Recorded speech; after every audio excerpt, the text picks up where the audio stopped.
Assalamualaikum. Базаркоргон районунун багбандары саламатсыздарбы? Аз санда келсеңиздер дагы саз болуп келипсиңер, жалаң ушул бак отургузам деген адамдар келипсиңер, келгениңиздерге Кудай ыраазы болсун. Баскан кадамдарыңыздарга Кудайым эселеп соолук жазып берсин. Эми кыскача өзүм жөнүндө айтып кетсем, Долбоража багбандар биримдигинин жетекчиси.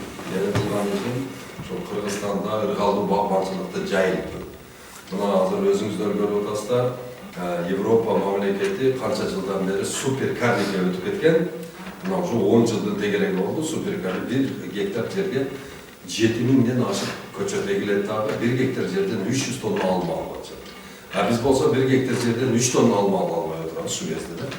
Мына азыр биз силерге сунуштап аткан бул деген эң ошо европеецтер колдонбой ыргытып койгон эң ошол башында баштаган поликарлик менен баштап атабыз да. Средний рослый дарактарды сунуштап ошол менен бактылгыла деп келип атабыз да силерге.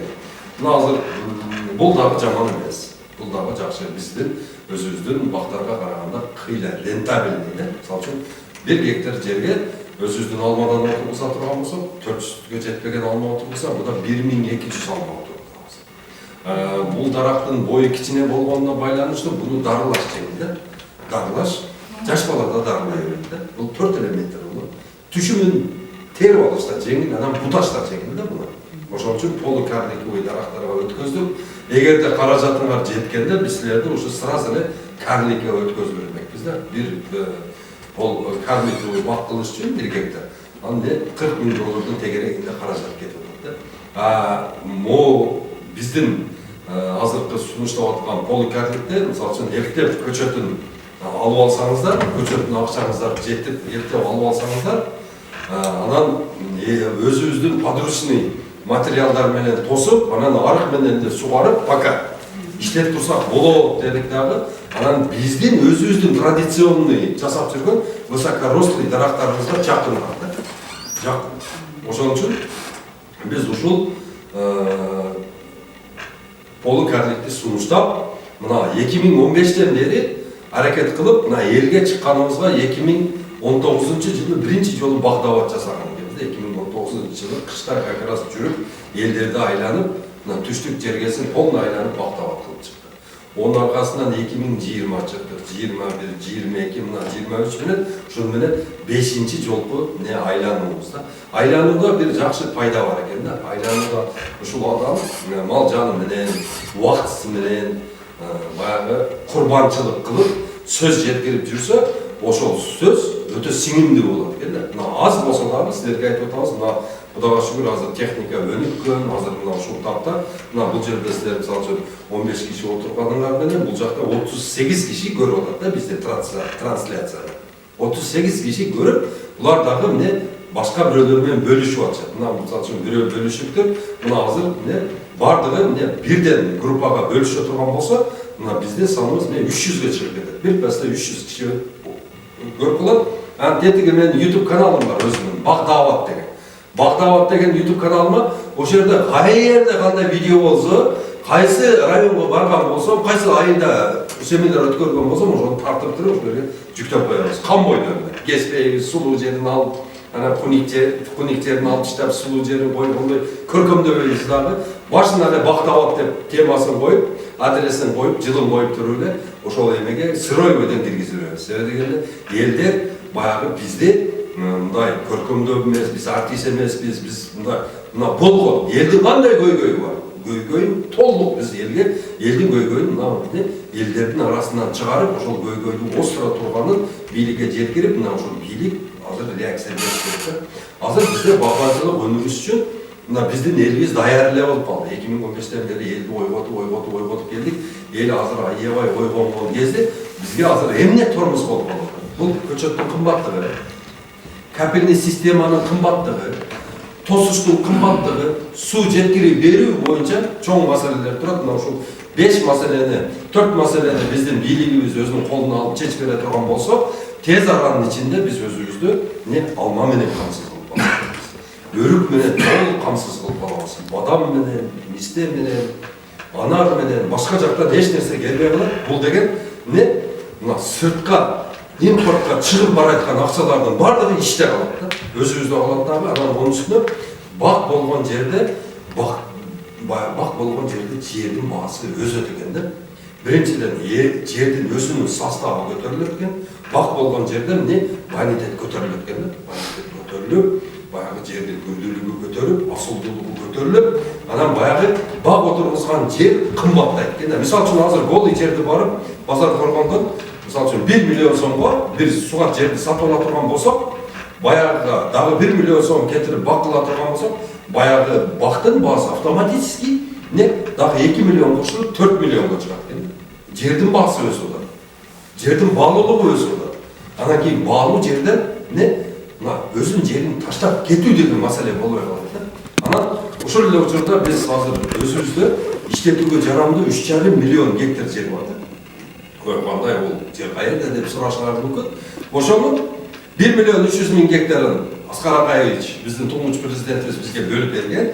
Ошонун 700 миңи сугат эле, 600 миңи кайрак эле да. Элдер суу чыгарып туруп, азыр 840 миң сугат жер болуп калды да. Кайрак жер сокращение болду да. Кайрак жер мындай көргөндө 400 миңге түшүп калды да. Бирок ошол кайрак жерди дагы жылдан жылга баягыны сугат чыгарып туруп, баягы 1 миллион 300 миң гектар жердин бардыгы сугат болуп калат. Убакыт сааты келип атат. Элдердин аң сезими ойгонуп атат. Элдер деген, мынтип сугарса болот экен, мынтип суу чыгарса болот экен деп, элдерде уже бак кылган адамдар, берки адамдарга өрнөк болуп, сабак болуп, алар уже сонун натыйжаларга жете турган мезгил келип калды да. Анан адан сырткары бизде 9 миллион 600 миң гектар жайыт жер бар да. Малга жайыт кылып, мына ошонун азыр ровно 3 миллион гектары жараксыз болуп калды да. Бул жакынкы, айылга жакын. Мисалы үчүн базар коргондо бир айылдар болсо, ошонун жанында эле жайыт болуп жазылып калган, баягы жерге көзүң жетип турат, акылың жетип турат. Баягы жерди сага бере турган болсо, аким да, бере турган болсо, баягы жерге сууну чыгарып, тарсылдатып, бакты отургузуп, бадамды отургузуп, ошол жерден канча үй бүлө өзүн бакса болот эле да. Бирок тилекке каршы биздин мыйзамдарыбыз ошого жол бербейт экен. Мына ошол жайыт жер жайыт бойдон туруш керек экен деп бир кандайдыр бир күч кармап турат да. Ошол бир жылкысы бар байдар кармап турабы, же бир акылсыз бир чоңдор кармап турабы, же болбосо бир дуа кеткенби деп коет да бизде. Ошондой бир эмнеден турат да. Бирок ошол Сооронбай Жээнбековдун кезинде документацияны толтуруп башталды. Мына Мирлан Бакиров деген азаматыбыз. Ошол 500 миң гектар жерди багытын өзгөртүп, бакка беребиз деп туруп ишти баштап койду эле. Ошо Мирлан Бакировго Алла ыраазы болсун. Анан ошол Сооронбай Жээнбековдун кезинде кол коюлбай калып кетип, азыр ошону мына Садыр Нуркожоевич ошого кол койду. Койду дагы, эми силер мына биздин акимдерге эми барып, мына ошол өзүңөрдүн айылыңардагы жерлерди сурасаңыздар болот да. Сурасаңыздар болот. Мына ушул жерде мен көзүм жетип турат. Мен ушул жерди бак кыла аламын. Мага жардам бер. Ушул жерди мага алып беришке жардам бер дегенде, биринчиден бул деген мына өзүңөрдүн айыл өкмөтүнө каршычылыгы жок. Ошол жерде бир комиссия түзүп депутаттардан мына жерде 300 гектар жер турат. Мына ушул жерди бак кылганы мына кооператив, мисалы үчүн неме бир келечек же болбосо дагы бир жаш күч деген бир кооператив ушул жерде алган атат. Кооперативдин мүчөсү мынча киши бар. Мындай түзүлдү, жаңы түзүлдү, же эски барбы? Мына ошол кооператив ошол жерди сураганда, ол комиссия түзүп туруп, ооба, действительно бул жердин эч кандай күрдүүлүгү жок экен. Күрдүүлүгү жок экен дагы мына ошол жерди мына иштетсе болот экен. Болот. Бак кылса болот, бирок бул жерде мал тойбойт экен. Мына майда эле сап-сары болуп күйүп калган жерлерибиз бизде аябай көп да, айылдын жеринде. Мына ошол жерлердин багытын өзгөртүп, мына бул полномочия, бул Садыр Нуркожоевич кол койгуча эле бар экен да. Бул биз билбей, мыйзамды билбей жүрө берген экенбиз. Бул бар экен. Мына баягы жерде комиссия түзүп, Гипроземден кагаз алып, анан тарихи мурас деген дагы бир жерден кагаз алып, эч кандай жерде Кудайыр хандын чеби болгон эмес, же болбосо бул жерге эмне Чыңгыз хан көмүлгөн эмес, эч кандай проблемасы жок. Иштетсе болот деп боло уруксат берет экен. Гипроземден өздөрү эч кандай мына ушул бонитети жок экен, бул жерде иштетсе болот, биз каршы эмеспиз деген кагаз берет экен. Анан кийин ошол жерден жакынкы ортодо ошо базар коргондун жанында чоң аэропорт түшпөйт бул жерге. же бир бана поезд жолу өтүп кетпейт бул жерден деген 3 кагаз менен де акимге кирип баягы ушул жерди алып узак мөөнөткө 49 жылга 99 жылга бак отургузганы уруксат бар экен. Биз ошону билбей жүрөбүз да. Бирок мына азыркы мына жаңы президентибиз Садыр Нуркожоевич ошондой жерлерден дагы 1,5 миллион гектар жерге эмне документация түздүрүп атат. Кудай кааласа, жанагы мен айткан биз иштеп жүргөн 1 миллион 300 миң гектар жер, 2 миллион дагы гектар жерибиз. Одан сырткары анан кийин ФПС'ин жери бар. 400 миң гектарга жакын. Ошондо 3,5 миллион гектар жер биз кыргыздар иштеткени жарамдуу, бак кылганы жарамдуу жер экен. Мына бак өстүргөн, бак менен иштеген Мичуриндин сөздөрү бар, чоң американец баягындай селекционерлердин сөзү бар. Мына айыл чарба боюнча эң кирешелүү тармак бул эмне? Эң кирешелүү тармак. Мисалы үчүн арпа эгесинби, будай эгесинби, чеснок себесинби, жугур айдайсыңбы, сабиз себесинби, пияз жасайсыңбы? Бакка жетпейт экен. Бакты мына Кадамчай районунда эң аз тапканда бактан 1 миллион сом киреше таап атат. Кадамчайлыктар. Булар Аскар Акаев буларга 96-97 жылда уруксат берип таштаган экен да ошол Кадамчай районунда. Мына ошол уруксатты жалпы Кыргызстанга берип салганда азыр эмне биз өзүбүз эмне жок дегенде 50% продукта менен камсыз кылып калмак экенбиз да. Мына ошол эле бир эле Кадамчай районунун шабдалысы мисалы үчүн биздин базарды мына Кыргызстандын базарынын шабдалысы bir ay кармап берип атат да. Мына Көкжардын дарбызы 3 ай кармагандай, мына ошол шабдалысы кармап атат, килеси кармап атат 1 ай. Мына ушулардын бардыгы биз дагы отургузуп ошодон пайда көрсөк болот. Эми мындай бул жерде эми чоң бир маселе туулат. Абдулла Ташиевич ушул 3,5 миллион гектар жердин бардыгына малина эгип алса, же алма эгип алса, же өрүк эгип алса, муну сасып ирип ит болбойбузбу дейт да. Туура, өтө жакшы жөлү суроо. Буга мен ынанамын, туура. Биз 2 миллион гектар жерди жаңгактуу кылышыбыз керек. Мына ушул Ош облус, Баткен облус, мына Жалал-Абад облус, биз өзүбүздүн жерлерибизди иштетип аткан жерлерибиздин 90%-ына эмне мисте бадам эгишибиз керек. Мисте бадам. Себеби дегенде дүйнө жүзүндө бадамдын базары, мистенин базары, жаңгактын базары, фундуктун базары өтө чоң экен да. Бир эле Индия азыр бизден сурап атат, бир жылына 3 миллион тонна болсо дагы орехтин түрү менен алабыз деп атат. Мына бизде колу коңшу келип калса, ой, унан остейт деп чыгарабыз, ал менен каймак менен, варенье менен. Ал жакта ошо только оз тийгизгени, жегени жаңгак экен да. Үйүнө киши келип кала турган болсо, жаңгактын түрү менен коет экен. Пекан жаңгагы, фундук, грецкий орех, мисте, бадам, жаңгак, коюп бар, жаңгак. Анан кийин бардык жерге, мисалы үчүн конокко кирген адамды как закуска экен да. Чагып сонун кылып коюп коет экен. Туз алганы бар экен, андай ширин немеси менен бар экен. Мына ушундай кылып коюп коет экен дагы, жаңгак эле жей беришет экен да. Мына Индияда 1 килограмм алма 200 сом. О, Индия биякта бул бизге канча алыс туура? А ушул эле кезде мына Өзбекстанда койлук менен Талай базарында нопаттын алмасы 200 сом. Неге? Биздин бардык мөмө жемиштерибиз дәрі болуп эсептелет. Башка мамлекеттерге дәрі. Мына мисалы үчүн биздин малинаны вареньясын, карагаттын вареньясын, чычырканактын вареньясын башка мамлекеттерде дары катары кабыл алышат да. Көпчөлүк башың ооруп калат. Bir kaşık teyze, biz bir oturup bir yere malinen bir olsa, onda ötesken ne alacağını, darı kadar faydalanır. Gene Özbekistan'da 1 kilogram ısık gölün karakatının varenyası 1000 som. Şunçalık bizden möme jemişlerimiz tatlı iken, şunçalık bizden möme jemişler darlı kasiyetke iyi iken, biz o şunu özümüz bilmey жүрөбүz da. Biz degen, mına özümüzde, mına çoğak acım aytkanday, кетмениңе талаага унтуп кое турган болсоң, жазда келсең тал болуп өсүп калган дегендей, мына ошондой жерде жашап отуруп биз бак кылбайт экенбиз да. Мына азыр бизге толгон токой эмелер келет да. Мыймандар келет. Ар жакта мыймандар келет. Ошолор менен сүйлөшүп отуруп калсак, дейп карап туруп, мына талалар эмне жатат, не экпейсиңер дейт да. Биз биякта эгип койгонбуз, мындай запас деп коем да. Өзү биякта эч нерсе жок. айласы жок ошентип айтышка туура келет да. Канчалаган талалар. А ошол эле кезде биз Турцияга барганда мындай тикке жарлар бар го, мындай тик мындай. Ушундай жерлерде чыгып барып мына чычкандын жерлеринде. Мына арчалар ушунчалык жап-жашыл болуп өстү, мындай жерлеринде.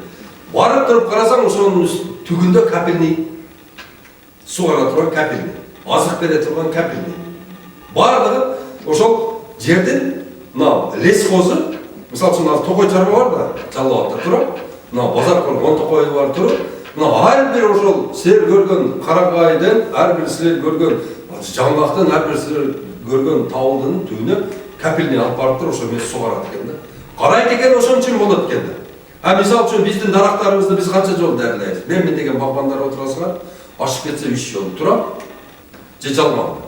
3 жол. 3 жол. 3 жол. Мына азыр не Түркиядан келип атат алма, Польшадан келип атат. Ошо Польшанын алмасын мен өзүм билемин. Өз оозу менен айткам, 38 раз обрабатываем. 38 жол обработка кылат. Химикат менен. Мына ошолордун алмасы азыр бизге келип, биздин не глобуста сатылып атат. Глобуста. 222 сом олордун алмасы. Мына Гренни Смит деген биз азыр силерге сунуштап аткан алма 222 сомдон глобуста сатылып атат. А бирок ол алманын мына биздин баягы жөнөкөй эле айылдын алмасын экөөнү анализ кылып келсең, ол алма даже жегенге жарабайт. Аны биздикилер түшүнбөйт, кооздугунан да көтөрүп алып барып ардыктар жей берет. Мына ушуну биздин доктор мен түшүнбөйм, сиз түшүнбөңүз. А бул жакта деген не? Айыл чарба министрлиги турат. Бул жакта деген министр экономика турабы? Мына целый кабинет министри кантип ошону түшүнбөйт? Мына цитрусовойларды киргизбей эле койгула, булар жөн адамдарды буара кылып эле жейсин. Бир да нусрат жок болот. Эч кандай. Только сладостьтин аласың, сахарын аласың. Башка эч нерсе витамини жок, аны жештин кереги жок. Ошол апельсин, мандарин да бир нерселер. Ол эмне? Бардыгы газ менен учат. Onu биздикилер түшүнбөйбү. Киргизбеш керек. Мына ояктан келген алмаларды киргизбеш керек. Мына эки жерге, Кытай тарапка, мына 3 жерге. Казакстан тарапка, Өзбекстан тарапка, Тажикстан тарапка 4 жерде чоң лаборатория коюш керек дагы. Мына, пожалуйста, текшерели. Нитраты жокпу? Нормабы? Норма, кире берсин. Нитраты превышает, кирбесин. Пестицид превышает, кирбесин. Гербицид, пестицид, фунгицидтерге текшерип, мына биздин элибизге зыян болбосо киргизиш керек. А болбосо киргизбей коюш керек. Мына азыр эгерде мына өзүңүздөр эстеп көрсөңөр, 91-жылы, 92-жылы бардык жок кымбаттап эч нерсе жок болуп калган маалда биз бардыгыбыз өзүбүздү камсыз кылып калдык эле, туурабы? Майыбыз өзүбүздүкү эле, туурабы? Бар жокту өзүбүз, май, ун, бар жокту өзүбүз камсыз кылып калдык эле. Туурабы? Мына ошол программага кайра өтүш керек. Кайрадан адамдар өзүнүн чыгарган продукциясын жей турган мезгил келди. Биздин Кыргызстаныбызды өнүктүрөбүз десек, Кыргызстаныбыздагы адамдар эмне саламаттыгы жакшы болсун десек, экология өнүксүн десек, биз бардыгыбыз мына ошол 3,5 миллион гектар жерди иштете турган мезгил келди. Ар бир кыргызстандыктын өзүнүн эмне кичинекей участогу бар. Атасынын жери бар, жеңесинин баягындай жээнин жери бар. Жерге байланышыбыз бар, бардыгыбыздын. Мына ошол жерде барып иштеп, мына кичинекей участокто мыкты болуп, мына акыркы технология менен бак жасап, биз Кыргызстан мамлекетти өзүбүз көтөрүшүбүз керек. Башка эч ким келип жасап бербейт. Мына Кытайлар келип атат, башкасы келип атат, кенде алып кетип атат. Карап туруп, не плохо жаткан болсо ошону көтөрүп кетип атышат. Мына келген инвесторлордон дагы эч кандай майнак чыкпады. 30 жылдан бери канчалаган инвесторлор келди. Түркү келди, орусу келди, Кытай келди, Корейси келди. Бардыгы эмне? Ол инвесторлор 10 сом салып, миллион сом алып кетем деген адамдар. Мына биздин жерибиздин ресурсун бузуп атышат. Мына бизге кирип аткан агрохимияны дагы контроль кыла турган маал келди. Агрохимия. Bizde hazır en ele jamanı mına Kitayski гербицидтерде. Тайфу, кара, анан дагы не скор, дагы не деген китайский аналог. Эң арзан болот экен, ошону алып келип туруп, мына күрүч талаларыбызды, алма бактарыбызды, бардык мындай жерлерибиздин бардыгын ушун менен чөптү өлтүрөм деп сеп туруп, Бұл ошол жердеги канча миллиард жылдан бери жашап аткан микроорганизмдерди, микро кичинекей жаныбарлардын бардыгын не улап жок кылып атабыз. Бул барып туруп бизди эмне мына тукум куруп системасына алып келип атат да. Мына агрохимияны контроль кылбаса болбой калды. Мына азыр эми туугандар силерге бир слайд көрсөтүшүбүз керек эле, сонун кинобуз бар эле, бирок баягы техникалык эмелер чечилбей, мына азыр көрүлбөй калды да. Бирок азыр эмне так, onu biz tak çeçeriz Kuda kalasa. Tak. Sizin gruplarınızda var mı? Bilesiniz de 5 yıl burada gelgenimizde birinci şeyde bağbanlarda uyuşturup birinci Bağdayvat ötkürgönümüzde bizim evimde. Ben uyuşturup verdim oraya. Allah razı olsun. Anam, ben aytayın degenim, sizge ошол базар форумга качан келесиз деп мен группада сизге жазганымда сиз мага жазгансыз жооп кылып март айында деп. Бирок точный датасын көрсөтпөдүңүз, группада кетирбедиңиз. Мен бүгүн эртең Facebook'ta карасам, Facebook'ta бүгүн saat 14:00'de базар форуму деп жатты. Анан өкүнүчтүүсү биздин багбандарга кабар жеткире албай калдык. Болбосо бул зал эмес, керек болсо сиздин келишиңизге биз чоң залды дагы толтуруп тосо алат элек. Анан жана сиздин билбем силер барсыңарбы жоксуңарбы, мен сиздин группаңызда бармын. Күндө карайм да действительно биз бир эле мындай сиздин ишиңиз бүтүндөй Кыргызстан үчүн иш аткарып атасыз да. Биздин эл үчүн кызмат кылып атабыз. Анан да действительно, анан жанагы Айыл чарба министрлиги кече жакында эле биздин министр келип кетти, айыл чарба министри. Айыл чарба министри келгенде биз район боюнча 366 гектар жерди жана күрдүүлүгү төмөн деген жайыттарды ошол бакка которуу деп biz sunuş verdik ministerge. Ошо мына bizde Акман жайыт комитетinin төрагасы медет отурат. Biz специально ошол министрге айттык, ошол жерлерди күрдүүлүгүн көтөрүшүбүз керек. Эгерде министрлик ошол жерге чөптүн, беденин уругун алып бербесе, анда бизге уруксат берсин, ошол жерди биз бакка айландырайлы. Бул үчүн биз деле мындай аракет кылып атабыз. Себеби дегенде бир эле сиз Çıtap koyup davay şu Bağdayvat'ı ötkörünüz анан Kırgızstan'dın bağbançılığın kolganınız deyip sizge çıtap koyup biz bir yakta çekip durganımız tuğra gelmeye kadar adam geçik kasiyetimizge dele tuğra gelmeye kadar. Oşan için biz emal otağız, anan jana ayt otağız ko. Mına tuğada distriktina mına Abla Taşıyıç'ın aytkanında can var da sebebi biz karlike ötkörбөй Polu karlike ötkörüptür, anan keyin karlike ötkörgönümüz жақсы болуп атат да. Мына биз көргөнбүз, мына администрацияда иштеген Омошо Булан деген бала биз эксперимент кылып көргөнбүз да, алып келип Бишкектен карлик алма көчөттөрдү алып келип, мына Шылдырга эктеле жакшы болбой калды да. Себеби биз мындай постепенно өтүшүбүз керек экен да карликечи.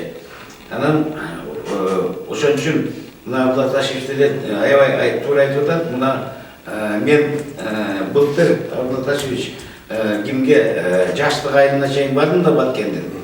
Анан ошол жерде көргөндө таң каласың да, биз базар коргондуктар бул багбанчылыкты эки колдоп, эки буттап колдошубуз керек экен да. Себеби дегенде Баткендин жериндеги жерде ошолор бак өстүрүп атат. Базар коргондуктар суктана турган бак өстүрүп атышат да. Ушу таң каласың да. Анан кийин ошол жаштык айылына барганда бир окуяда уруксат этсеңер айтып эме алайын. Мадамин Гапыров деген бир мугалим бар. Уксаңар керек, мына эмеде жүрөт. Бул энелер мектебин түзгөн, өзү сүлүктүлүп, ошол Баткендик болот. Ушул киши айтып калды да, ошол бир достун жылдыгына барганыбызда айтып калды. Ошол дос жөнүндө айтып атат да, жана машинага дейт суу жүктөп атат дейт. Suunu niye yüklüp atasın dese, bunu arka aydınları var biliyoruz o dese, onu çıkardı değil, anan maşinasında değil, suunun barın yüklüp değil. Yüklüp, anan geri atas değil. Niye bu arkada su yok dedi, böyle geri atan değil. Arkalarının şu yaşlık ayının ortasında, bunday bir bette, iki tüp eme varken de badam varken. Anan oşo yerге barıp alıp durup, oşo suunu, oşo badamlarga kuyup değil. Kuyup. Janakı bak, emelde 5 litre bekemelerde alpargan değil. Oşonun değil, janak tüyün keşip, oşo iki daraka baylap, janakını. Anan oşo tüyün teşip olgan değil, oşo yerden tamçılap, janakı iki badamlar, oşo su veriyor atat değil. Anan özü söyleşiyor atat değil. Emi kapı olmayı bir cuma çılap dururlar, bir cuma içinde geri erkinde ayıptım değil, uşu bala cürüp operasyon kılıp, operasyondan çıkmayı ölüp kalıp da emi uşu kapır Kırgızistan'a mes dünya gönderi atar çıkan şu eme mugalim ayıtladı da bunun da adamlar var ki eğer şu emeni östürgen de bir şey darakta özgürce gönül burgan anam uşu siz bilesiniz de janakı emeden İsfana şarkı hazırlıyorlar, Razaf şarkıdan. Narı gelip otkanda bir bir miste plantasyası varken çoğun. Oşo yerge, oşo misteni gelip otkanda bir orus eken direktir. Aytıptır da jana şu emege, şu betke emege misteye geldi dese o şeyde Kırgızlar akıl aytatmış da janakı direktir geçe. Ekmek yiyin, mal jep koyup dep. Anam oşol orus aytıptır direktir. Oşol ellerge çaksakallarga. Görüyoruz deptir. Mal misteri jeybi, je miste mal jeybi dep. Oşol kişinin oturuzgan emesi ablatacak. Hazır tümele sonun tümele görüntü çıkarttırıp da anaki ben aytayın degenim şu biz şu ablataşı koldaşımız gereken bu kişide Kırgızistan için, şu bağ östürüş için, bağbancılık için östürgen, misal için büyükken adam canınızı şu ablataş yolu da görsenler de okusanlar da tura var. Onun için kolda bizde özgürce pazar varlığında şu şartımız var eken de yuvoy yerimizge emeni bağlarak da östürsek öset de bizden emesi. Ben oşanda bir emeni kızım böyle bir bala menen getkem injener bala Öztopayçı. Anam oşa ayttım, az bir karaçı dedim. Onu karaçı dedim. Batkendiklerden kılvatkan işin karaçı dedim. Siler dedim, Tokoyçu olup kızım böyle leskozda işte uşularda bir leslik bir tüp darak kıvırttınlar mı? Kıvırtkanlar yok dedim. Hayır, bolgan derseni kıyıp yok kılvatasına dedim.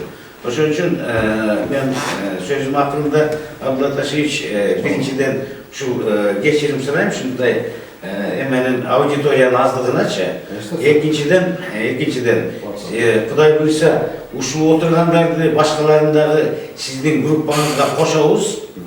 Sizin gruppanızda koşağız. Ben sizge uturu gruppadan jöne tuturam bulardı telefonların. Şu gruppa başkanızdır. Bu da kalasa pazar korkunluklar sizin ideyanızı jaktırat, koldoy, sizmenen bir şu Kırgızistan'ın bağbancılığının örgündürüşüne sağlığınızı koşattı bir şey de Tamam. Tuğanlarına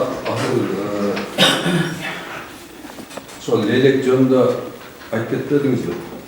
Leylekte действительно daraka mamile bölük çekende nasıl alıyordu bugün mayra ısıydı na büyük ketken şamal yok örtün tüyünde olganda canım saklandı şunçalık ısı biz bir yakta da jaylöödө эле жүрөбүz чынын айтканда ал жактын ысыгын мына жүрөгү ооруган адамдар көтөрө албайт өтө ысык да бирок мына Тажикстанга өтөсүн мына her bir arıkta su var.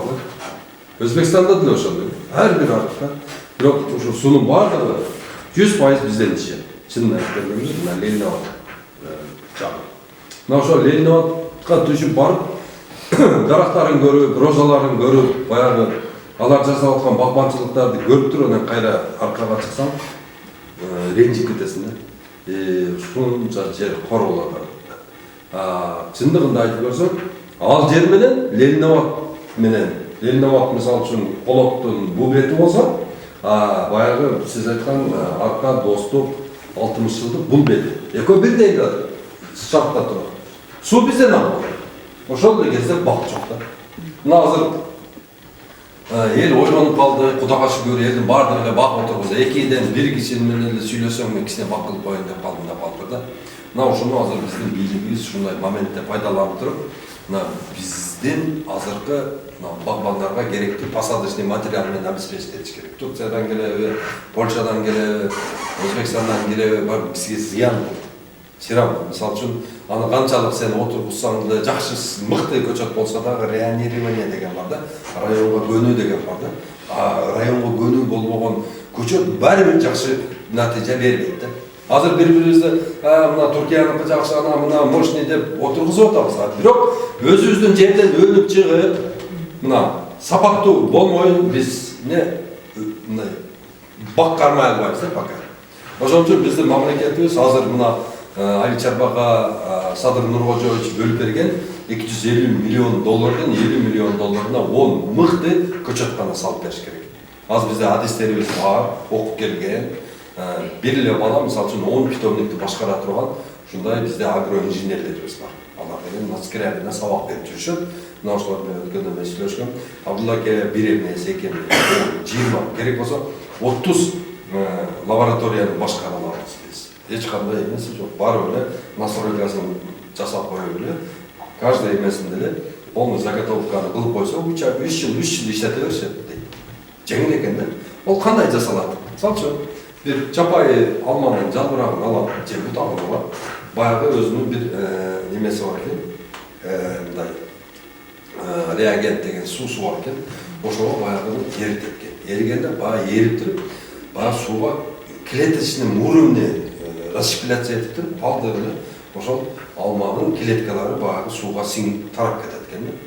Анан баягы суу буякта тура берет экен.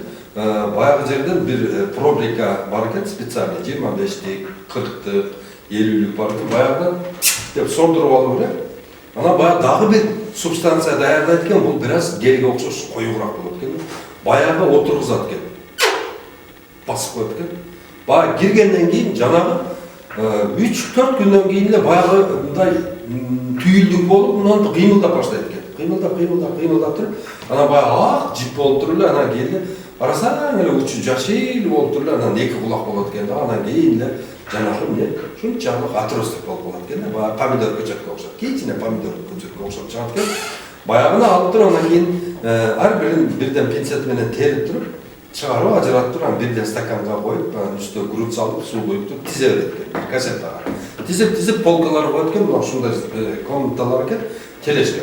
Атап тизе береткен, мен өзүм ушу Туркияда көргөнүм айттым. Тизе береткен, бир тизип неме алганда баягы жерде бир канча дейт, бир онда 3000 деп тизет экен баягы. 3000 ичинде канча миң болот экен. Баягыны алып келип туруп, анан кийин капельныйды мындай дождевой бирдемелери бар экен, ошону менен мындай буу сыяктуу суу чачып, баягы жерде жанагы немеде баягы стаканчикте жанагы өсөт экен, ушу ой. Болуп өскөндөн кийин алып чыгып туруп эле баягыны эгерде кыш боло турган болсо теплицага алып келет экен, эгерде жай боло турса сразу грудка кетет экен. Барып эле тышын мындай кылса эле ачылат экен. Замогун ачып туруп эле стакандан чыгарып туруп эле жерге бир теше уруп тартып туруп эле баягыны таштап кете берет экен. Экинчиси түздөп неме алып коет экен. Баягы 1 метр болуп өскөндөн кийин бул жакта куттум ушундай метод менен даярдалган привой болот экен. Привой, таза привой деген баягы сорттон өстүрүлгөн экен. Сорт болот экен, бул тамыр экен. Алманын тамырына ошол редчип дегендин немесин үстүнө улай берет экен, гелден делешесин улай берет экен. Редчип бошотуп анан кийин поликарбик көчөт чыгат экен. Бир эмеде бир көчөтканада мисалы үчүн $5 миллион жасап кетирип туруп ошону жасап кое турган болсо, бир жылда 5 миллиондон таза европейский качество көчөт чыгып турат экен. Себестоимость даже эмне баягынын себестоимости 50 центке жетпейт экен. Биздин акчага 40 сомго жетпеген акчага түшөт экен да. Мейлі мамлекет жазасын ошол 100 сомдон бизге бере берсинчи, турам. Бул биринчиден чоң предприятие болот. Акча алып келе турган чоң предприятие болуп калат. Анан биз мына өткөндө эмне болду? 6 КАМАЗ, бізде бөлек тағы балдар 4 КАМАЗ, біз 2 КАМАЗ көчөт жүктөдүк. Пандемия болды, көчөттүн бардыгы талада пандап жатып калды. Түркменистандан өтпөй калды. Буякта элдер бардык акчасын төлөп койгон, буякта көчөтүбүз бардыгы курап калды, жок болуп кетти. Мына ушундай көп зыянга учурадык да. Анан эң жаман жери мына ушул өзүнүн уругу жок, өзүнүн көчөтү жок мамлекет өнүкпөйт экен да эч качан. Мына азыр полностью голландский урукка зависимыйбыз да. Полностью міне привозной көчөткө зависимый болуп калдык да. Мына азыркы ошол Кадам жайда чыккан көчөттөр, мына Өзгөндө чыккан көчөттөр, Үскөндө чыккан көчөттөр, мына биздин потребностьтун даже 2%-ын жаба албайт да.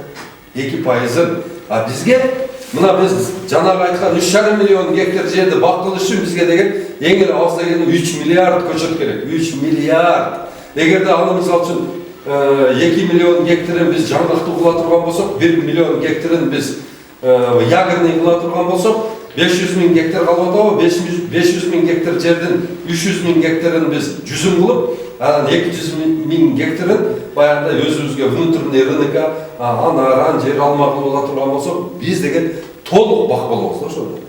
Мына кеткен эле бактар. Мына биз Туркияга көп бара беребиз. Эмнеге барабыз? Эмнеси менен тартат? Мегаполисине чыксаң бир күндө жадайсың. Магазиндердин көзүн мындай жыбырлап калат да, көргүң келбей калат да эч нерсени. Бардыгы деңизине түшүп, кайыкта жүрсөң бир күн чыгасың, бетиң мындайда күйүп калат. Өтө ысык да. Багына кирип алып, чарчабай жүрө бересиң да. Зайтун багына кирип кетесиң, жүзүм багына кирип, апельсин бакка кирип кетесиң, чарчабайсың да. Жүрө эле бересиң да.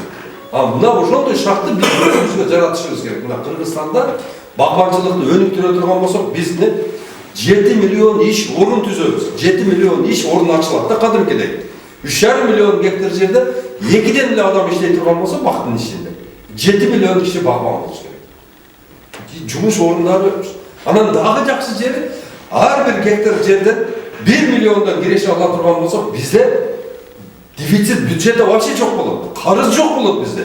Анан дагы эмне жакшы жери, бак көп отургузулган жерде магнитный поле пайда болот экен дагы, осадка көп түшөт экен. Кар, жамгыр өзүнөн өзү жай берет экен да. Кайрадан мына биздин мөңгөлөрүбүздүн эриши токтойт экен да. Мына ушул теманы айтып атабыз да, биз жер кабылгандан кийин бакты жасап эле байып эле жатып калды эмес. Бул жерде жакшы жаша, тунук жаша, таза жаша, ден соолукта бол, ушунун баардыгы эмне бак отургузуу философиясында турат да. Экологически таза болот. Экологически таза болот, ден соолук таза болот. Балдарыбыз миграцияга чыгып, бу жерден мен мисалы үчүн мен өзүм миграцияга чыккам, 1,5 жыл жүрүп келгем Россияда. Мына мен эсидерди эртеңден баштап кечке милиция кармап алабыз экен деген жүрөк орун менен 1,5 жыл жүрдүм да. Мына жактан мисалы үчүн атаңды деле ондой тааныбайсың. 3 километрден кызыл шапканы көрүп калсаң, сразу көзүң селтелеп түшөт да, таанып аласың. Ушунчалык жүрөккө азар болуп, жаш балдарыбыз барып туруп ошол жерде эмне миграцияга барып ошолор белин үзүп келип атышат. Көбү барып туруп ошол жерден башка бир кокустук менен бир этаждардан учуп кетип атышат. Туруп канча кыздарыбыз бар ошол жерде башка бир бөтөн элдин колунда иштеп калды. Мына ошолордун бардыгын жое турган программа бул бак отургузуу программасы. Кадимкидей элдин бардыгы миграциядан кайтып келет. Элдин бардыгы мына Кыргызстанда мына какыраган талаабына мисалы үчүн мындай карап туруп кечтим деп кетип кала бересиң да. Ошонун ичинде полный бак болсо, мөмө болсо, ким таштап кеткиси келет? Мына баккендиктер дагы эмне үчүн жерин таштап кетпек? Эмне үчүн? Себеби дегенде алар билет. Мына ушул бактарды, ошол гилестерди, ошол бадамдарды, ошол өрүктөрдү эмне ата бабалары отургузуп кеткен ошол жерге алар таштап. Мээнет менен болгон. Мына туугандар азыр эми слайдка көңүл бөлүңүздөр. Азыр эним көрсөтөт. Кайерге келип калдым? Алмага келдим? Наш. Biz soruları desek. Азыр мына слайдты биз 10 мүнөт көрсөтүп коеюн да. Анан кийин суроо жооп өтүп кетсек.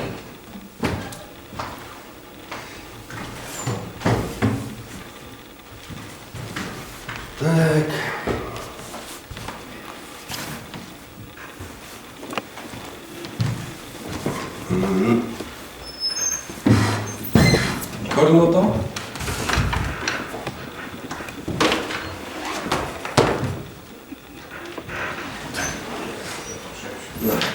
Мына туғандар, мына Red Golden Delicious, Granny Jeremy, Scarlet Super, бұл мына ошол Қызыл Өңкөр жақтарға, мына Қалмақырчын, Қаралма, ошо биік жақтарға отырғымыз керек. 1400 метр деңіз деңгейінен жоғары жақтарға отырғымыз керек. Салқын жаққа. Салқын жақтарға. Негізі үшін. Мына Red деген салқын жердің алмасы, бұлар барлығы топ десяткада. Сатылыш бойынша топ десяткада бар. Ең сатыла тұрған алмаларды таңдағанбызда, мына Golden Delicious сары алмаға, бір қызыл алма, бір сары алма, бір көк алма, Granny. Ана бұл дополнительный ассортимент қылам деген, Jeremy менен, мына Scarlet Super. Бұл Jeremy. Алма бұл. Ана арқасынан Галавал. Мына бұл базар қорғандың ылдый жағында. Мына ылдый жағында. Чөлбеді бұл. Чөлбеді. Галавал деген. Мынау Ginger Gold дегені, мына Галавал, мына Ginger Gold. Екеуі бірдей алма. Өте құрғап береді. Құрғап бергенде гүл açılғанда енелік кілей құрғап қалады. 5-6 күнделік шаң албай қалады дағы, ошон үчүн шуба болып гүлдеп тұр, түшіп қалған ошода. Ал жақ мына неменеки чөлдүкө отдельный, өтө жақтыққа отдельный. Өтө жаққа Регина Корда Зират 900 отырғызасы.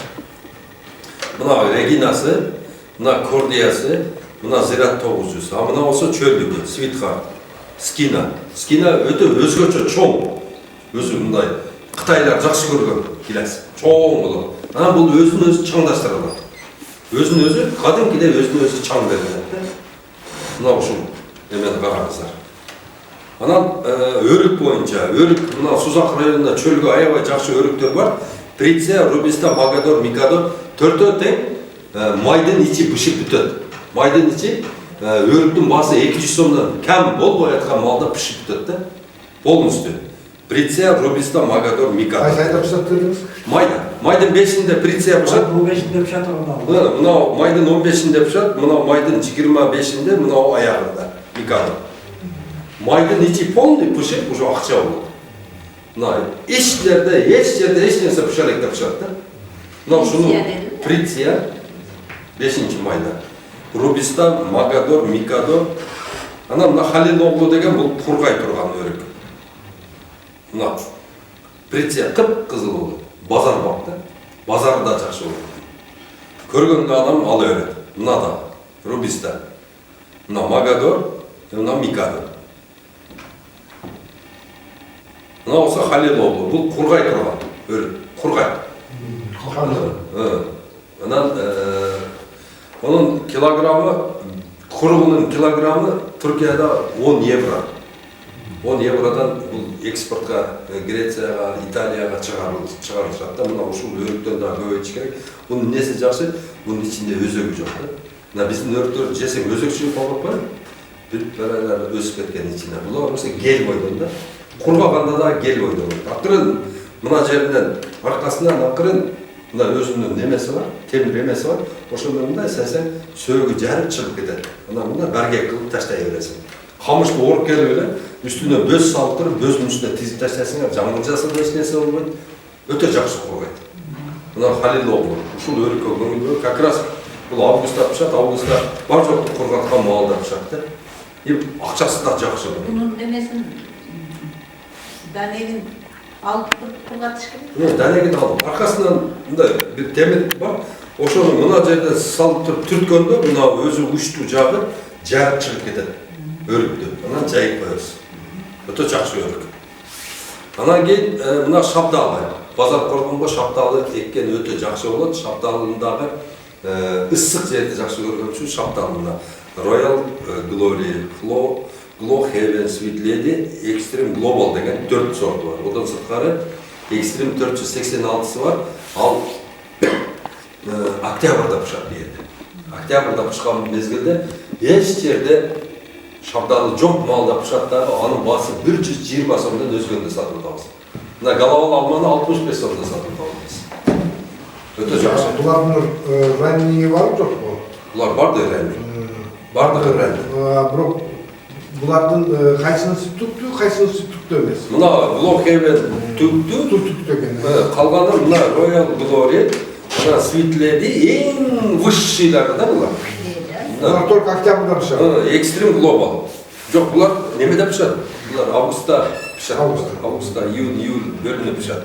Эң баягы мен айткан экстрим 486 гана эмеде пышат. Анан Алмурут, Маргарита Марилла, анан Уильямс деген экиле Алмуруту сунуштап атабыз. Себебинде бактериальный ожог келди бул жака дагы. 5 жыл, 6 жыл баккан Алмуруттарды бир күндө эле капкара кылып чөгүп коюп. Ошон үчүн мына ушул сортторду берип атабыз. Булар бактериальный ожогго туруктуу. Дарысын да өз убагында чачып турсаңар оорубайт да. Мына чоң болот өзү дагы. Бирөөсү жарым кило чыга турган. Аябай чоң, сон. Мына сулуу, өтө сулуу. Кышка сонун сакталат. Мына базар коргондо мисалы үчүн бул июнда пышса, өдөрак жакка ексеңер, ал жерде уже сентябрда пышат. Одон дагы өдөракка эге турган болсо, октябрдын башында пышат. Ошондой. Сорт жер тандабай өсө берет да. Эрте дагы боло берет, кеч дагы боло берет. Эки сорт ошондой экен. Анан кийин слива. Слива Стенли, Анжелино, Блек Сплендор, Блек Амблер. Мына ушул 4 сливаны сунуштайбыз. Мына Куршактын сливасынан 5 эсе чоң экен. Аксыныкынан 3 эсе чоң, Таластыкынан 2 эсе чоң экен мына Стенли. Анан Султан да коет да бизде, жок, Көк Султан бөлөк. Көк Султан кислый, а бул сладкий сорт. Мен үйүмдө кайналы эле, кайналынын чоңу да Стенли. Кудду эле биздин эле баягы ширин аксынын кайналысы, бирок размери чоң экен да. Өзүбүздөн да кайнал экен, кусу дагы, башкасы да бирдей экен. Мына мен Куршакка экөөнү эктим эле, үйдөгүлөр жыргап эле калышты. Жыйында жасалат, курутуп алып атышат, сонун. Өтө сладкий сорт, мына Стенли. Мына ушул сорттон отургузгула. Анан бунун кардары бар. Кагына 170 сомдук кардары бар. Быйыл дагы келет. Келирге дагы келет. Одан кийин 370 сом. Самарканддын балдары кетти. А немистер айтат, эгерде 1000 тонна, 2000 тоннага чыгарсаңар, биз 400 сомдон алабыз деп атат ушунун кагын. Бул дүйнө жүзүндө эң кымбат конфет, шоколад, чернослив шоколаде деген конфет жазылат экен булар. Өтө сонун, даамдуу экен да. Мына ушул сортту сунуштайбыз бардыгыңыздарга. Стенли деген. Анан экинчиси мына Анжелино. Анжелино чоңдугу боюнча биздин баягы летодан бир аз чоңураак болот экен. Анан бунун неси жакшы, кышка сакталат экен. Холодильникке салып койсоң, апрелге чейин тура берет экен. Эчтеме болбойт экен. Сок чыгарбайт экен да. Кармап тура берет экен. Москвада, Сальвадорда келет экен Анжелино 400 рубльден сатылат экен. Декабрдын башында түгөнөт экен. Анан биз алып барсак, биздин базарыбыз болот экен. Базар бап нерселер, мына борбор аза багбандар билимдиги нымтырап жүрүп алып, баары жокку эзилдеп бүттүк биз уже. Билдик, түшүндүк, азыр ушулардын баардыгын элге сунуштап атабыз. Ушулардан отургуза турган болсоңуздар, биз кардарын да таап беребиз, жардам беребиз, сатышканы баардыгын биргеликте жасайбыз. Анан мына Блек Сплендор, Блек Амблер экөө тең гигант деп коет булар. Мына бирөөсү почти алмадай болот, чоң. Алмадай болот экен, анан сладкий сорт. Мындан жем жасайт экен, компоттор сонун болот экен, анан сок, сливовый сок чыгарат экен мына. Мына ушул эки сортту сунуштап атабыз, шуну элге отургуздуруп атабыз. Көбүнчө эле баардыгы Стенли суруп атат бирок. Анан кийин мына базар коргондо ысык болгонуна байланыштуу бадам жакшы болот бул жерге. Баягы алманы дагы гилес андайларга көз жетпейт да, себеби анын путоо системасы бөлөк, уход бөлөк болуп атат да. Анан эң эле жеңили бул баягы мен айткан Стенли, слива, Анжелино слива, Блек Амблер, Блек Сплендор, мына бадам эң жеңил. Бунун бутоосу да жакшы. Мунун только үстүнүн алып коесуң да. Чыгат, алып кое берсиң болду. Калганын мындай таштап өсө берет.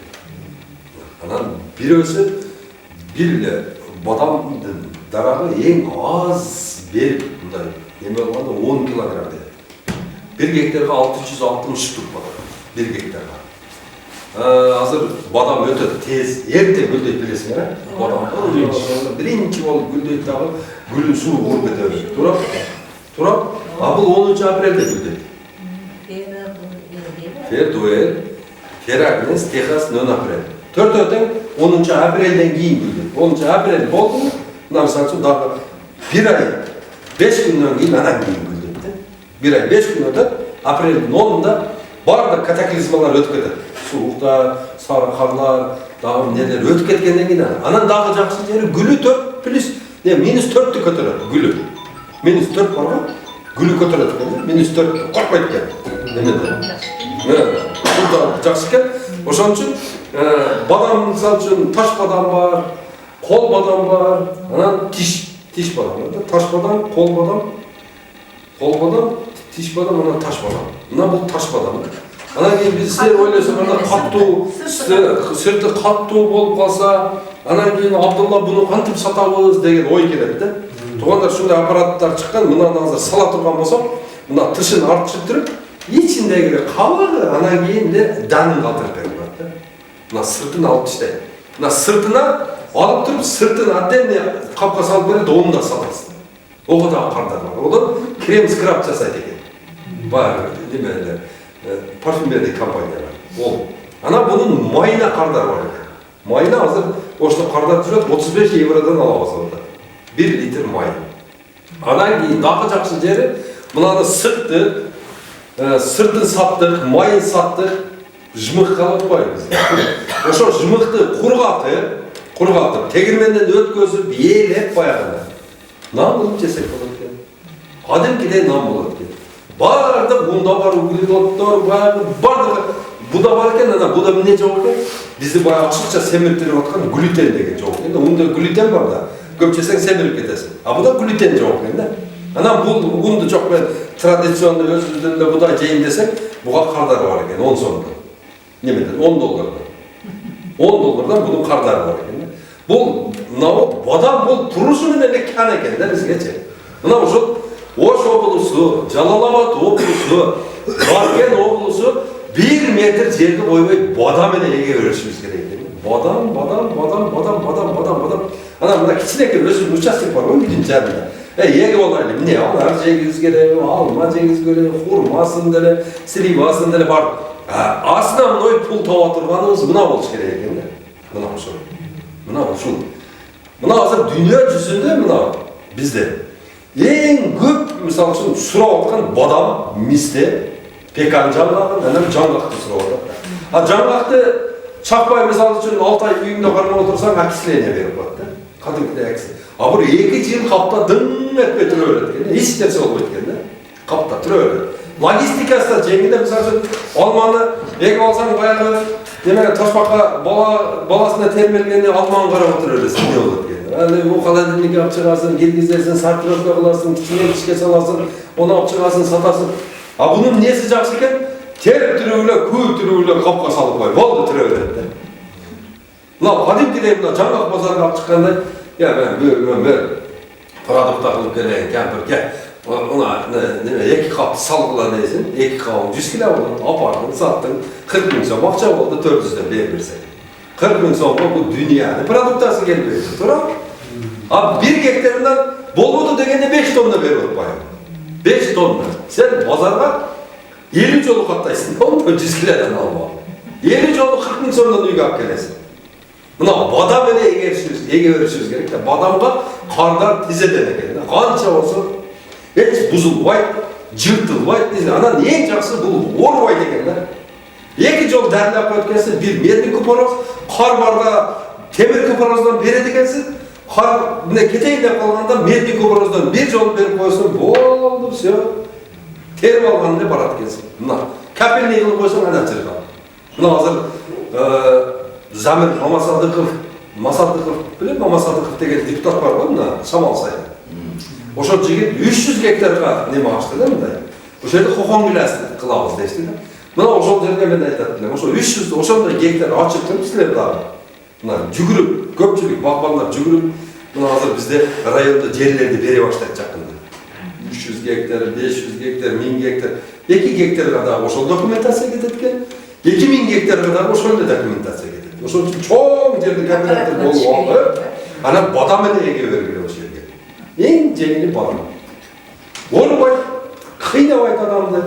Мисалы үчүн гиляска, баягы вишневая мухасы түшүп кетет, чачыңа карап кетет. Жарсаң эле баягы чыгып, кайра койгону ал эле жей берет да. Базарга да алып чыгып сата бересиң. Мына бир алманыкы логистикасы. Жүккө чыгар, 3 жолун көтөрүп колуңан өткөрөсүң. Onun maşakkatı var. Hobi kendisi? жерде бадам кылып алчу болсо базар кылып албай эмес. Эмне болот билесиңерби? Dünya жүзү өзү келет. Dünya жүзүндөн мен деген бизнесмендер келип ушул жерде үй салып, ошо биздин бадамыбызды алып барат. Мына жапайы төрт немебизди, мистебизди эки арап жалап да талап ишип болбойчу. Туурабы? Эгерде 50 миң боло турган болсо, эти болобу?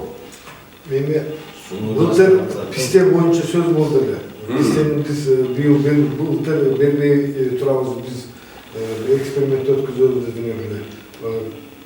Ошо пистер жөнүндө сурайын деп. Писте болду. Жакшы, результат болду. Жакшы. Өстү, жакшы өстү. Быйыл Кудай кааласа түшүмүн, Кудай кааласа неме баягы. Ошону алып тургандан кийин сатайын деген сөзүңөрдү айтасыңар. Быйыл көрөбүз.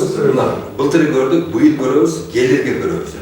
Келерге Кудай кааласа күздө конкретно уже ответ беребиз. Өзүбүз менен сүйлөшкөнбүз, турабыз. 100дөөн, 200дөөн алгандарга берип атабыз. Анан 1000 алгандарга бербей атабыз мистерди. Биринчи өзүбүздүн колдон өткөрөлү. Бул себеп деген ошо биздин мистерлер, эмилген мистерлер 20 жылдан кийин мөмөлгө кирет. Биздин мистерлер.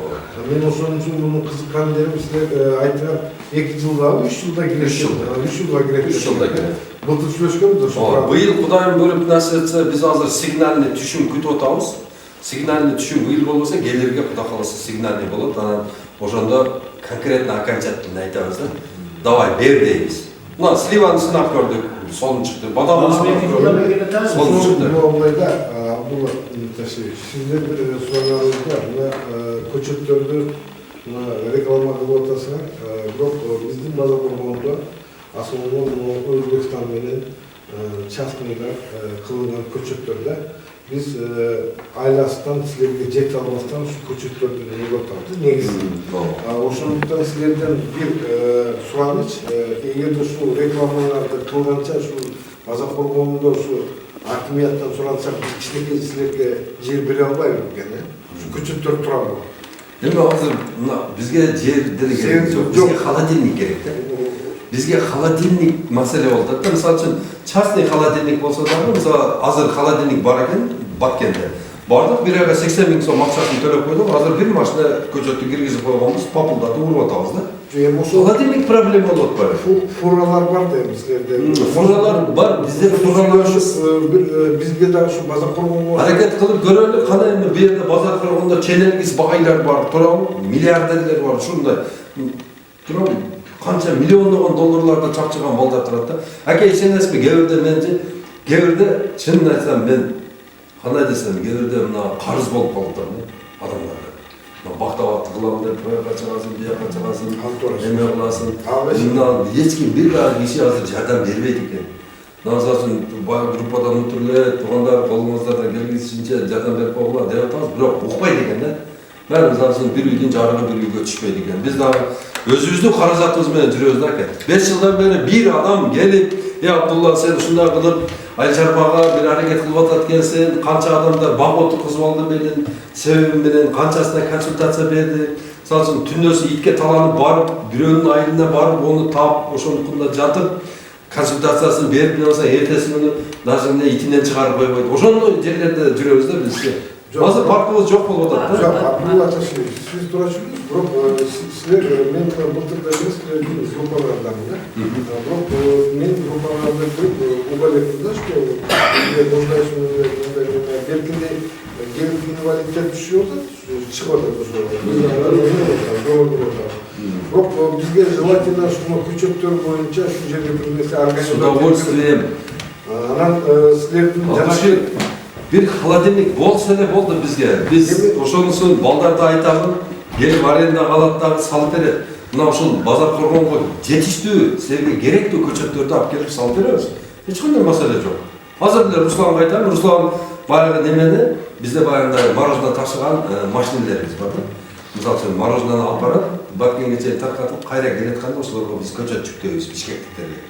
Ошодон эле берилсек, мисалы үчүн бир буска бир 7 миңди, 6 миңди көчөт калат. Алып келсек эле, ушундай эле кичинекей эле холодильник болсо, ошого салып койсок ичине. Анан кийин предбанник деп коет, билесизби, баягы биринчи эшик, анан кийин экинчи эшик, ошондо плюс 1ден жогору болбош керек. Эмесе көчөт өнүп кетет. Ошондой немелерин, техникалык эмелерин карап берген бир холодильник болсо, любой время биз готовбуз. Каалаган көчөтүңөрдү алып келип салып койгон. Ана эми жакшы болот эле. Азыр бизде мына билбейм, биздикилер ушул торговый дом, ресторан, баня эле салып атышат. Мына ушул логистикалык борборлорду салса жакшы болмок да. Логистикалык борборлор бул жалпы кыргыз элине кызмат кылат экен да. Логистикалык борборлор. Мен былтырдан бери әлеге силерге ошо дават немесине деле айтып турам, базар коргон болсун, биздин багбандарга деле жазып эмелдик.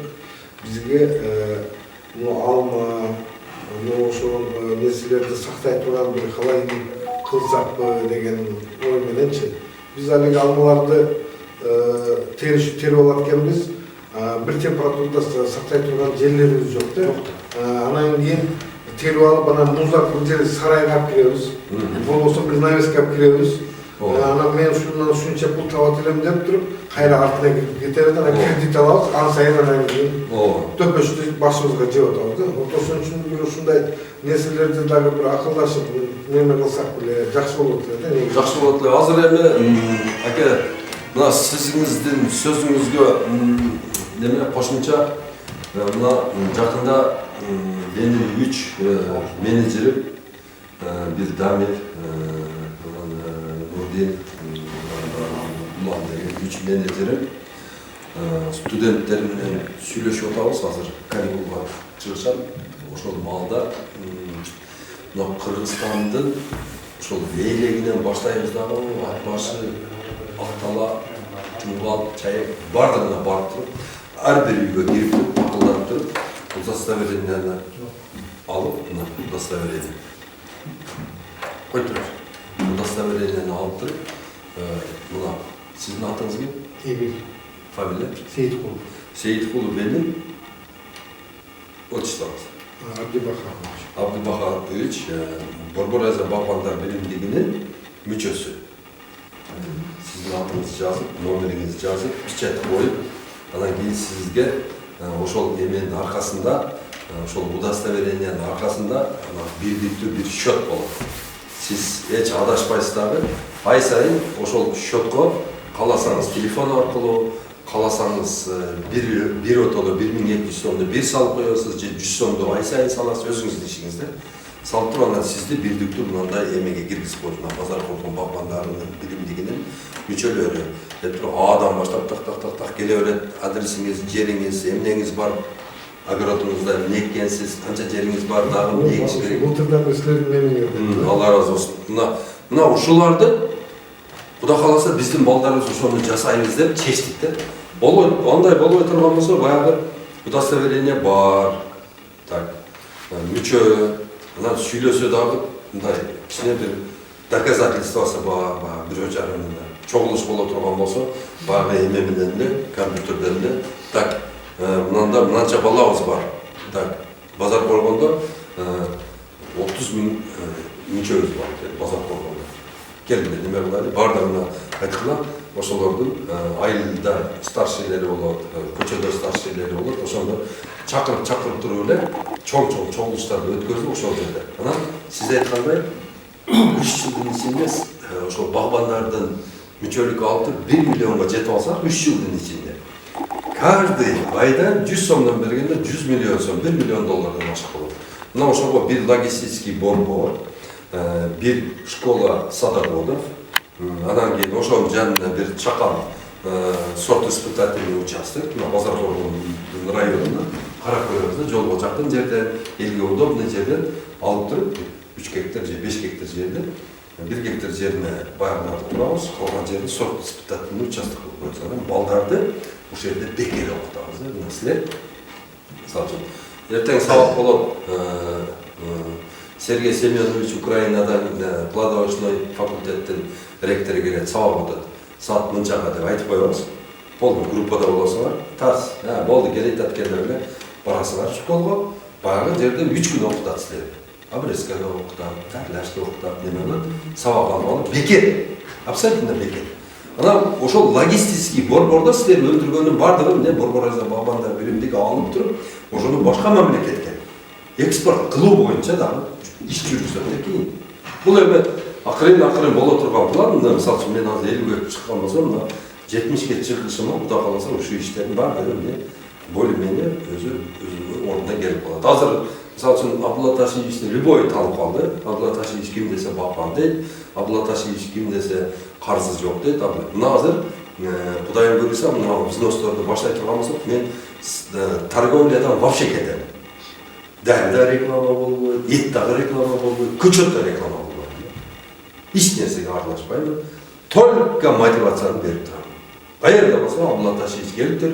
Азыр мисалы үчүн акча жок, кайла жок. Onun үчүн көчөтүн реклама кыласың, буга жардам бересиң, мындай кыласың, кичине башка турганы. А бул жакта 1 миллион элиң сага поддержка кылып, күн айына 100 сомдон берип атса, мен эмне кылам көчөт сатып, эмне кылам? Мен только ошо политикасын, саясатын жүргүзүп, онун сайын будан дагы күчтүү чоң иштарды өткөзүп ошол жерде мына алдыңкы багмандарды сыйлап, аксакалдарга урмат кылып, жаштарга өрнөк берип, ошондой иштерди аткарып, саясаты будан 100 эсе катуу жүрүп кетет да. Анан ошол эле жерде жасап аткан иштерибизден мындай бир районго, мисалы үчүн Лейлеке бирди кура турган болсок, бул жака дагы бирди.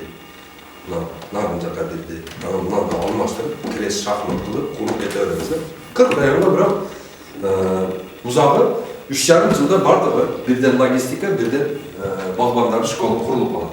Анан уже кийинки эмелерде уже бизге жеңил болот. Уже баягы бизди көрдү неме болду, бүчөлүңүз уже 2 миллиондон ашып кетет. 2 миллиондон ашып кеткенден кийин уже конкретно уже каждый районго бирден баягы Минтро лабораториясы менен көчөткана кое баштайбыз да. Каждый 2 айдыкын уже. Мына ушуга окшогон жакшы арзуу үмүттөрүбүз бар. Ошого дуа кылып, ушул кабыл болсун. Ушул ишке кирип кете турган болсо, Кыргызстандын өнүгүү стратегиясы уже башка өрнөктө кетет да. Совсем бөлөк болот бунун багы. Ошол. Жакшы. Пайда таппайды. Кимден какыраган жери болуп турат да. Мына мен былтыр жазда мына эмеге бардым, Сейдулбай өкмөтүндө билесиңер, Падачы Адырда. Абдулла Ташиевич, бизде мындай болуп атат да. Адырда чөп чыга электере малдын бардыгын айдап адырга чыгарып коюп атабыз. Жана чөп бечара чыгайын десе, мал тебелек чыгарбай койду. Жок. Сап-сары болуп адырыбыз турат. Анан кийин аким барды дагы, акимге элдер арыздан, "Ой, мына адырда эч нерсе жок. Тез жайлоого чыгарбасак болбойт. Малдар мынерде ыссы болуп кетти, өпкөсүн сыбып койду." Дегенден кийин аким келип бизди да кетти. Давай тез жайлоого чыгаргыла деп. Жайлоодо кар кетелек. Ал жерге барып алышты дагы, айырдеги чыга турган чөптү дагы. Анан мына кече жакында мен жайыт комитеттеринин баардыгын район боюнча топтоп туруп анан айттым. Быйыл андай болбойт. Быйыл акимдин дускасында биз кетпейбиз.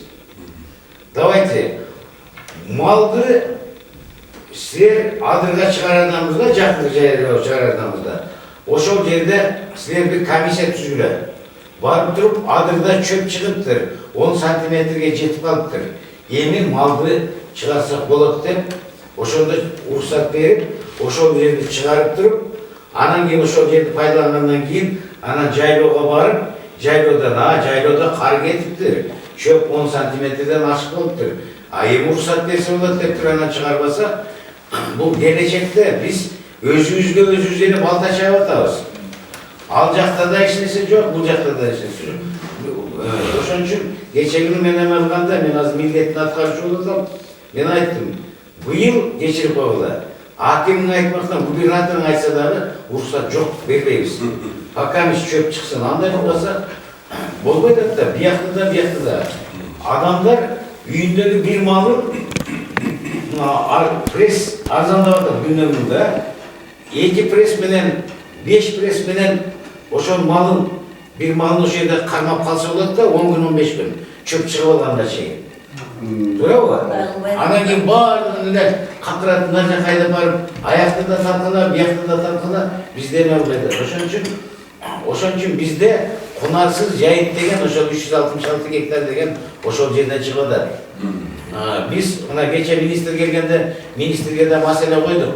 Мына Каркырамистен каналын биздин ООСтун балансына өткөрүп бергенден кийин ошо Каркырамисте каналын эме кылгандан кийин муну Üçemçek жана эме бар го, Turpak Bey. Oşunlar jaqtan Taşkentski PMK kurgan da uagында.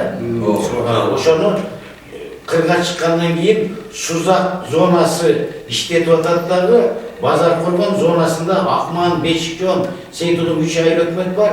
1,5 мың гектарга чейин жер бар да. Бүгүнкү күндө ошол жер өзүңөр көрүп атасыңар, нары бери жалап атып өткөндө деле майдын бирине калбай эле какырап калып атат. Ошол жерди биз бакка айландырсак болот. Ошол жерде бакка айландырсак болот. Себеби суу тарттырсак болот. Көлгө сууну берип туруп, азыр Кудай шүгүр кытайский насостор чыгып калды. 3 жерге болбосун, 5 жерге болсо дагы насосту коюп, биринен бирине тартырып туруп, ошол жерге капельный орошение менен бак кылсак, мына элге да жакшы болот. Абдулла Ташиев, мына да жана сиз айттыңыз, мына эстегенди айтып коеюн. Мынау кадамжы жалпы эле Баткенден базар коргонго шабдолу келет да. Эрте шабдолу келет. Биз жана шабдолу келипти дейбиз. Бирок шабдолу пышпаган да. Действительно көгүндө жанакы билбейм кайсыл багбандар ушуга барып атат. Мисалы үчүн багбан биринчи өзүнүн мындай эмесин өзүн ойлош керек да. Мен ушул пышпаган нерсени ушул сатып, мен ушундан пайда тапсам, ушул мусулманчылыкка туура келеби, адамгерчиликке туура келеби деп эмес керек да. Базарком эле чечип койсо болот ону, базарком. Келип туруп жалап атыштыбы, бышпаган чийкиби, сразу да базардан снимать этип, муну сатышка уруксат бербей койсо, анан ойлойт. Жок, мындай да, базарда ошонун эмеси жок болуп атпайбы? Аныктамасы. Мындай болуп эме кылганда шабдолу, мындай болгондо пышты деп эсептелинет, мындай болгондо пышпады деп эсептелинет. Биз келип атабыз, мисалы үчүн дарбызды, только дарбыз колду жана нитрат содержанияга гана текшертип атабыз, а шабдолуну текшериш кыйын болуп атат. Шабдолуну коробка эле ушундук эме. Эми жана малина, клубникаларды го мындай эме кылсак болот экен. Кышканда кысарат экен. Аны контроль кылсак болот экен. Ушу шабдол бизде эме болуп атат да. Бизге алчылып саткан дарактардын, алмалардын, башка көчөттөрдүн түбүндө цирк менен зараңдын, теректин тамырына улап бизге алып чыгып сатып атат. Негизи туурасын айтайын. Бул карапайым көп адамдар түшүнбөсө керек. Мен түшүнүп калдым да, мунучу могилевка дегеничи булардычы. Азыр мына базардан көчөт албай калдым да, себеп дегенде апарып эгесин, эккениң менен ошончо сен азыр бир көчөттү 100 сомго алган болсоң, пока өстүргөнчө бул өзү 1000 сомго айланып кетет, ар бир көчөт. Сен анын түбүн каздырышың керек. 5 сантиметр жерден пас кылдырышың керек. Шүдүрүп түшкөнү хотя бы суутуш керек ал жерде. Көп нерсеси бар да, мунун үчүн дарылашың керек. Ошондуктан биз көчөттөн күйүп атабыз. Бизде ошон үчүн айтып атам, могул ошол көчөттөр болсо жакшынакай. Гарантиясы бар, ала турган мөмөбүздү ала турган болсо, ошолорду алып келип бизге ушуну тездетип организовать этпесеңдер, жатуу могул көчөттөр. Туурасын айтканда. Себеп дагы холодильникти сүйлөшүп көрүшүбүз. Дагы мен мондай кылган көчөттөрдү көрдүм да. Деп эме кылып атабыз да. Ошо анан мен эми сапаттуу көчөт алыш үчүн атайын ушул жерге келдим да. Ошо силерге мен аламын, кайсы жерден алсам болот, кандай кылып жеткизем, кандай неме кылам деп. Анан могу мисте деп мен өзүм мистеге кызыгып атам да. Мисте көчөткө. Мисте көчөт, анан бадам көчөт. Анан гилас деле алып эгейин деп эме кылып атам эми. Ошого кандай кылып алсам болот эми силерден? Бизде көчөт мындай кеңири саттыкта турат биздин көчөтүбүз. Ошко барыш керек. Ошко кире бериште